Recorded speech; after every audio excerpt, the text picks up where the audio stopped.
제7장 벨사살이 바벨로니아 왕이 된 첫 해에 다니엘이 꿈을 꾸었습니다.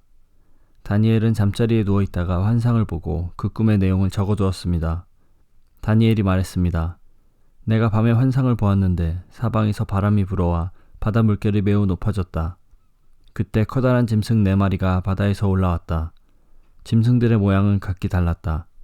첫 번째 짐승은 사자처럼 보였으나 독수리의 날개가 달려 있었다. 내가 바라보는 동안 그 날개가 찢겨나갔다. 그 짐승은 몸을 세우더니 사람처럼 2발로 섰다. 게다가 사람의 마음을 가지고 있었다. 두 번째 짐승은 마치 곰처럼 생겼다. 그 짐승의 몸은 한쪽으로만 치켜 올라갔다. 이빨 사이에는 갈빗대 3대가 물려 있었다. 누군가가 그 짐승에게 일어나 고기를 많이 먹어라 라고 말했다. 그 후에 다른 짐승이 나타나는 것을 보았다. 이 짐승은 표범처럼 생겼는데 등에는 새의 날개에 4개가 나 있었고 머리도 4개였다. 이 짐승은 다스릴 권세를 받았다. 그날 밤 환상 가운데서 계속 살펴보았더니 내 앞에 4번째 짐승이 보였다. 이 짐승은 무섭고 잔인하고 매우 강하게 생겼다. 이 짐승의 이빨은 쇠였는데 그 이빨로 먹이를 으스러뜨려 잡아먹고 발로는 그 남은 먹이를 짓밟았다. 이 짐승은 전에 본 다른 짐승들과 달랐고 10개의 뿔이 나 있었다. 내가 그 뿔들을 가만히 살펴보고 있는데 다른 뿔 하나가 이 뿔들 사이에서 나왔다. 그 뿔에는 사람의 눈 같은 것이 달려 있었고 또 입도 있어서 큰 소리로 떠들어댔다. 이 작은 뿔이 다른 뿔 3개를 뽑아버렸다. 보좌들이 자리에 놓인 것도 보았다. 영원전부터 살아계신 하나님이 그 보좌 가운데 앉으셨다.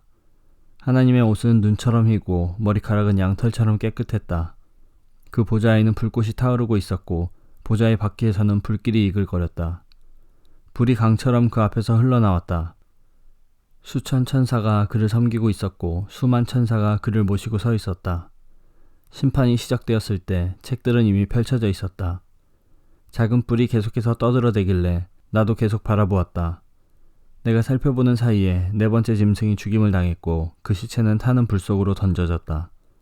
나머지 3 짐승은 그 권세를 빼앗겼지만 얼마 동안은 죽지 않고 살아남도록 허락되었다. 내가 밤에 환상을 보고 있는데 마치 사람같이 생긴 분이 하늘 구름을 타고 왔다.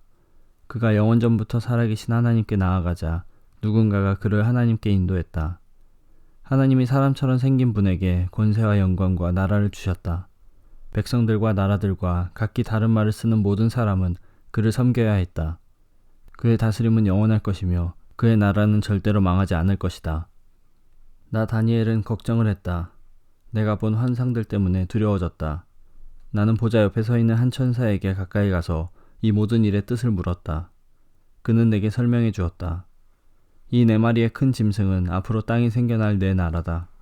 지극히 높으신 하나님의 백성들이 나라를 다스릴 권세를 받을 것이며 지금부터 영원히 그 권세를 누릴 것이다. 나는 4번째 짐승의 뜻을 알고 싶었다.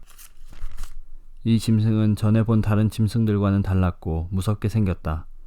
이 짐승의 이는 쇠였고 발톱은 노시였다. 이 짐승은 이빨로 먹이를 부수고 잡아먹었다. 그리고 그 나머지는 발로 짓밟았다. 나는 또 이 짐승의 머리에 난 뿔 10개와 그 뿔들 가운데서 자라난 작은 뿔에 대해서도 알고 싶었다. 이 작은 뿔은 다른 뿔 3개를 뽑아버렸다. 그 뿔은 다른 뿔보다 강해 보였다. 그 뿔에는 눈이 달려 있었으며 입도 있어서 큰 소리로 떠들어댔다. 내가 보니 그 작은 뿔이 하나님의 백성과 맞서서 싸워 이기고 있었다. 그러다가 영원부터 살아계신 하나님께서 오셔서 지극히 높으신 하나님의 백성 편을 들어 심판하셨다. 때가 되자 그들이 다스릴 권세를 얻었다. 그 천사가 내게 설명해 주었다. 4번째 짐승은 땅에서 생겨날 4번째 나라다. 그 나라는 다른 모든 나라와 다를 것이다. 그 나라는 모든 세상 백성을 멸망시키며 짓밟고 부수어버릴 것이다. 그 10개의 뿔은 이 4번째 나라에서 일어날 10왕이다. 이 10왕 뒤에 또 한 왕이 일어날 것인데 그는 그전 왕들과 다를 것이다. 그는 다른 새 왕을 눌러 이길 것이다. 이 왕은 지극히 높으신 하나님께 대항하며 하나님의 백성을 해치고 죽일 것이다. 또 그가 이미 정해진 때와 법을 고치려 할 것이다. 하나님의 백성이 그의 소나귀에 들어 3년 반을 지내야 한다. 그러나 심판이 내려 그의 권세는 빼앗기고 그의 나라는 완전히 멸망해 없어질 것이다. 그때 지극히 높으신 하나님의 백성이 나라의 권세를 잡을 것이다. 그들이 하늘 아래의 모든 나라를 권세와 영광으로 다스릴 것이다. 그들의 권세는 영원할 것이며 다른 모든 나라 백성이 그들을 섬기고 따를 것이다. 이것으로 그 꿈이 끝났다. 나 다니엘은 너무 두려워서 얼굴까지 창백해졌다. 그러나 나는 모든 것을 마음속에 간직해 두었다.